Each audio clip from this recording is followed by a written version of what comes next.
2025년 3월 27일 사순 제3주간 목요일 제1독서 예레미야서의 말씀입니다.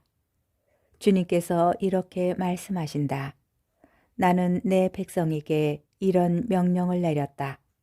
내 말을 들어라. 나는 너희 하느님이 되고 너희는 내 백성이 될 것이다. 내가 너희에게 명령하는 길만 온전히 걸어라. 그러면 너희가 잘 될 것이다. 그러나 그들은 순종하지도 귀를 기울이지도 않고 제멋대로 사악한 마음을 따라 고집스럽게 걸었다.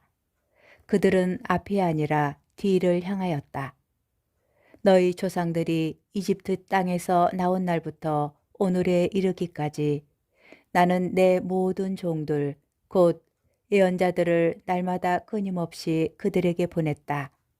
그런데도 그들은 나에게 순종하거나 귀를 기울이지 않고 오히려 목을 뻣뻣이 세우고 자기네 조상들보다 더 고약하게 굴었다. 내가 그들에게 이 모든 말씀을 전하더라도 그들은 내 말을 듣지 않을 것이고 그들을 부르더라도 응답하지 않을 것이다. 그러므로 너는 그들에게 이렇게 말하여라.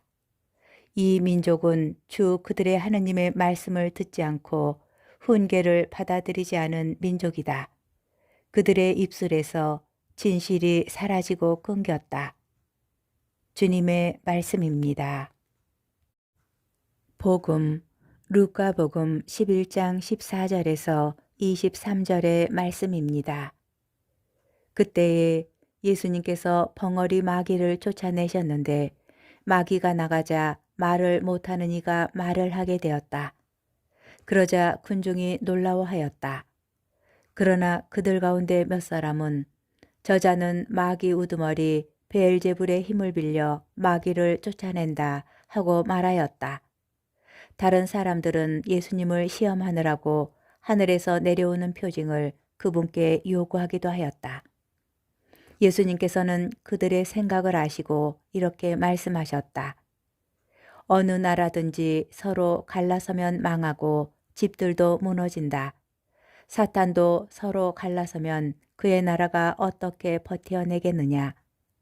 그런데도 너희는 내가 베엘제불의 힘을 빌려 마귀들을 쫓아낸다고 말한다. 내가 만일 베엘제불의 힘을 빌려 마귀들을 쫓아낸다면 너희의 아들들은 누구의 힘을 빌려 마귀들을 쫓아낸다는 말이냐. 그러니 바로 그들이 너희의 재판관이 될 것이다.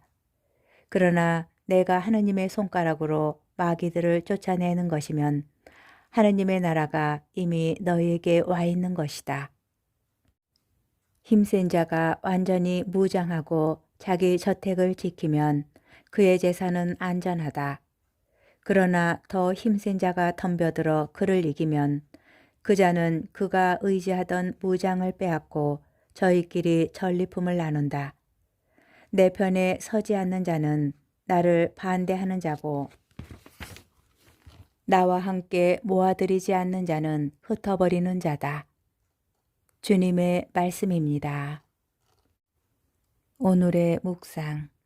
오늘 복음에서는 말을 못하는 이가 말을 할 수 있도록 마귀를 쫓아내신 예수님의 행동을 보고 놀라는 사람들 가운데 특별히 두 부류의 사람들이 다루어집니다.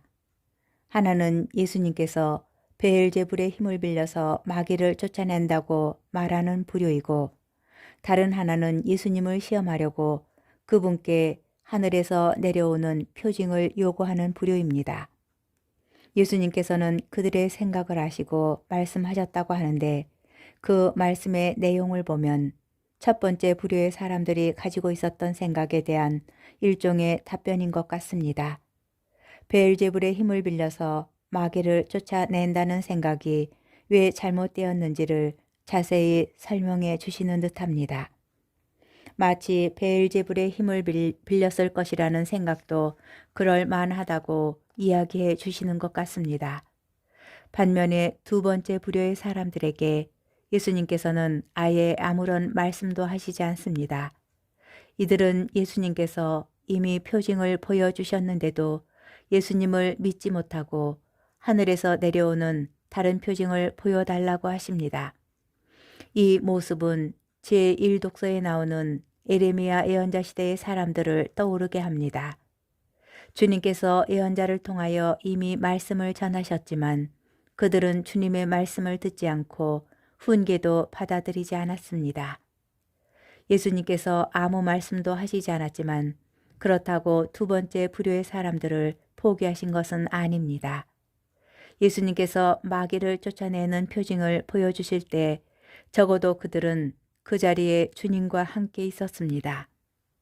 우리도 시련 속에서 하느님께 구체적인 표징을 보여달라고 하지만 아무것도 보지 못할 때가 있습니다.